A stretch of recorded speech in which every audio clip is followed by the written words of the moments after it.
એ રામ રામ બધાને નમસ્કાર. હું આ વિસાવદર તાલુકાના રાજપરા ગીર નામના ગામમાં બેઠો છું. હવે આ આમ જનતાએ મને આશીર્વાદ આપ્યા, પ્રેમ આપ્યો, મત આપ્યો અને ધારાસભ્ય બનાવ્યો. એટલે હવે હું ગામડે ગામડે જઈને લોકોને મળવું, લોકોની વાત સાંભળવી, લોકોના પ્રશ્નો સાંભળવા, ચૂંટણી દરમિયાન જે કાંઈ ઘટનાઓ બની હોય એ લોકો આપણને જાણ કરે અને હવે શું કામ કરવાનું છે એની ચર્ચા થાય. એટલે હું ગામડે ગામડે જઈ રહ્યો છું. આજે આપણે રાજપરા ગામમાં મીટિંગ હતી અને ગામજનો બધા મળ્યા પછી અહીંયા અમારા આગેવાનના ઘરે અત્યારે ચા પાણી કરવા અમસ્તા બેઠા છીએ. મીટિંગ તો બીજે હતી, એ તો પૂરી થઈ ગઈ, પછી ચા પાણી.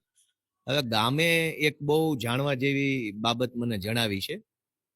ગુજરાતભરના લોકોએ વિચારવું જોઈએ, આંખ ઉઘડવી જોઈએ આપણી, કે રાજકારણ તો રાજકારણની રીતે હાલતું રહેશે. કોક ધારાસભ્ય બને, કોક હારી જાય, કોક બીજી વાર બને, કોક એકવાર જીતે, પણ સમાજ બરબાદ થઈ જાય, કુટુંબ બરબાદ થઈ જાય, ગામની અંદર દૂષણ આવે, એવું જિંદગીમાં એક કામ થાય એ યોગ્ય વાત નથી. નેતા ભલે ગમે તે માણસ બની જાય, એ કોઈ પ્રશ્ન નથી, એ તો બંધારણમાં લખ્યું છે. પણ ગામ ભાંગીને, સમાજને બરબાદ કરીને, કુટુંબ તોડીને કોઈ નેતા બને તો એ મોટું પાપ છે. અહીંયા જયારે હું ગામમાં આવ્યો, બધા અત્યારે બેઠા છે મીટિંગ પછી, તો વાતો વાતોમાંથી, કેમ કે હું બધા ગામમાં એટલે તો જાઉં છું, ખબર પડે કે ચાલુ ચૂંટણીએ ભાજપ વાળાએ શું કરેલું, કેવું કરેલું, સરકારી અધિકારીઓ કેવું કરેલું, દારૂ પૈસાનો ખેલ કેવો હાલ્યો, એ બધી ખબર ગામમાં જાવ તો જ પડે. અહીંયા ગામ લોકોએ મને એ વાતની માહિતી આપી કે ગામમાં શું ઘટના બની. એવું કોણ કહે ભાઈ? હા તમે બોલો ને, એ બધું બોલો બોલો, હાલો આવી જાઓ. હા તમે હાલો તો બરાબર છે, બરાબર છે. તમે થોડુંક તમે કયો, હાલો એ ભાઈ, હાલો બોલો. એ મારા કાકાનો દીકરો છે, હા એને દારૂ પીવડાવ્યો લોકોએ. આખો બાટલો આપ્યો એમ? બાટલા બે આપ્યા તેમ વાત થઈ. હા બે બાટલા દારૂ પી ગયો, પછી દાંડો તુરત થયો હોય, હા પછી બાઈને મારી છે.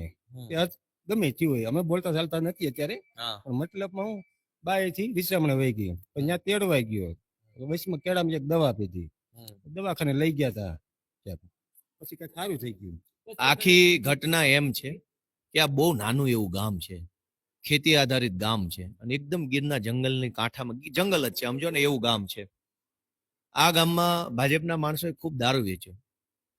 કહેવાનું એવું છે કે જિંદગીમાં પહેલી વાર આખો બાટલો હાથમાં આવ્યો, એટલે આખો બાટલો માણસ પી ગયો એટલે ગાંડો થઈ ગયો. ગાંડો થઈ ગયો એટલે બૈરા છોકરાએ મારામારી કરી, એટલે એની વાઈફ જે છે પત્ની, રીસામણેના પપ્પાને ત્યાં વહી ગઈ. આ બાજુ માણસ પહેલી વાર જિંદગીમાં આખો બાટલો હાથમાં આવ્યો, દારૂ પીને ગાંડો થયો, પત્ની પિયરમાં વહી ગઈ, એટલે એને લેવા ગયો એટલે લઈને રસ્તામાં આવતો હતો, વળી માથાકૂટ થઈ, કેમ કે ફૂલ પી ગયેલો માણસ હતો. તો રસ્તામાં પછી પાછી એ ભાઈએ દવા પીધી એટલે દવાખાને લઈ જવાનું નવું આખું ઘટનાક્રમ ચાલુ થયો. અને એમાં કુટુંબના માણસો, ગામના માણસો, બેનો દીકરીઓ બધા પરેશાન થાય. ભલે કોઈને કઈ થયું નથી, અલગ વાત છે, પણ ગામમાં દારૂની એક બોટલ, કોને આપ્યું કેટલું આપ્યું એની ચર્ચા નથી કરવી, પણ ગામમાં દારૂ, ગરીબ માણસને એક આખી દારૂની બોટલ આપી, આખી જિંદગી પહેલી વાર હાથ વગી જોઈ, એ ખુશ થાય, ઉત્સાહમાં આવે ને પી ગયો આખી, અને આખું એક ઘર બરબાદ થવાના હારે પગી ગયું હોય એવી ઘટના બની. દવા પી ગયો, આખું કુટુંબ ડિસ્ટર્બ થયું. તો ચૂંટણી કોણ જીતે છે મહત્વ નથી, મહત્વનું એ છે કે કોકનું ઘર ભાંગીને ચૂંટણી જીતવા નીકળે તો એ વસ્તુ યોગ્ય નથી. કિરીટ પટેલે આખા પંથકમાં ખૂબ દારૂ વેચ્યો છે. હજુ તો હું ગામડે ગામડે મુલાકાતમાં જઈ રહ્યો છું, વ્યક્તિઓને અનેક અલગ અલગ જ્ઞાતિના, અલગ અલગ ધર્મના બધાને મળું છું. હજુ જેમ જેમ જાય છે એમ ખબર પડશે કે કેવા કેવા ખેલ થયા છે. હમણાં આની પહેલા હું એક ગામમાં ગયો તો ત્યાં મને ગામના આગેવાનોએ એવી જાણ કરી કે વિસાવદર પોલીસ સ્ટેશનના પોલીસ વાળા ગામડે ગામડે જઈ અને પૈસા બાંટતા હતા, અને એવું કહેતા હતા કિરીટ પટેલ માટે તમે કામ કરો, પૈસા બોલો, અને એને મને નામય આપ્યા છે.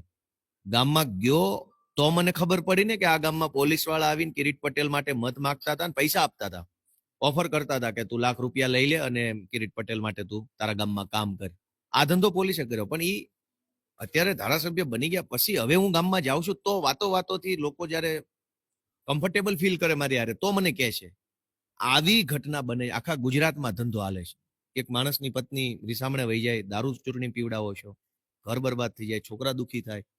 આવા ધંધા આખા ગુજરાતમાં હાલે છે. 40 વર્ષથી વિકાસ થયો હોય તો આ ધંધો ન કરવો પડે. એટલે આ ઘટના બધાની હાજરીમાં એટલા માટે મેં આ વિડીયોના માધ્યમથી ગુજરાતને જણાવી છે, જો આવું થાય છે ચૂંટણીમાં તો હવે ગુજરાતની જનતા થોડોક ન્યાય નિર્ણય યોગ્ય કરે, જેમ વિસાવદરની જનતા છે એ ન્યાય નિર્ણય કરે છે, એવો જ ન્યાય અને નિર્ણય આખા ગુજરાતની જનતા કરે. આંખ ખુલે બધાની કે આવા ખેલ ચાલે છે ચૂંટણીમાં, લોકોનો પરિવાર બરબાદ થાય, સમાજમાં દૂષણ આવી જાય, જુવાનિયા બરબાદ થાય, આપણા વ્યસન થાય, ઈ વસ્તુ ન થવી જોઈએ. એટલે બસ આટલી જ વાત બધાને જણાવવાની હતી. રામ રામ.